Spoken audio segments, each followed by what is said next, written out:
Hier is die nuus. AfriForum is 'n besigheid, soos Solidariteit, met 'n bankrekening en 'n rasgefokusde beleid. Bevestig toe waarteen hulle die hele tyd waarsku dat daar hier in SA nie spasie is vir die Afrikaner nie. Waar kry Trump sy idee van wat hier aangaan? En hoe het Musk ook gedink Afrikaners sou soos hy hul Afrika-eienskappe wou afstaan?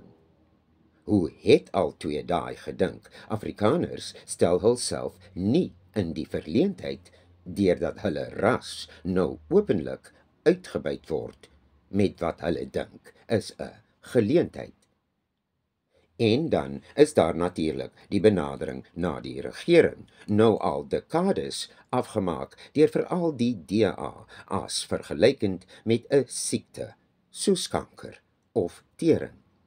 Neutraal gestel, soos in die media, besyn dieselfde media verskillende weergawe van Kali en Ernst en veel van die Kabano-hysteria. En onthou, die DA het ook vir die veiligheid van boere in die straat gemarseer. Daai keer toe hulle 'n breek vang voor hulle na hul geteem oor die ANC terugkeer. Dat dit 'n rookskerm is vir hoe hulle self maar baie mis aanja, moet jy nie hulle of die media, maar arm mense hier in die Kaap vra. Van boere gepraat, jy weet, die een refugee is 'n life coach. As ek nou judgerig was, sou ek sê, nie 'n baie goeie een nie. Haar eier gaan poach.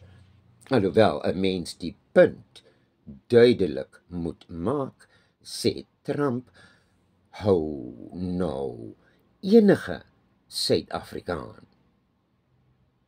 Sou jy hoor, vliegtuie is geskaak. Wens hul voorspoed.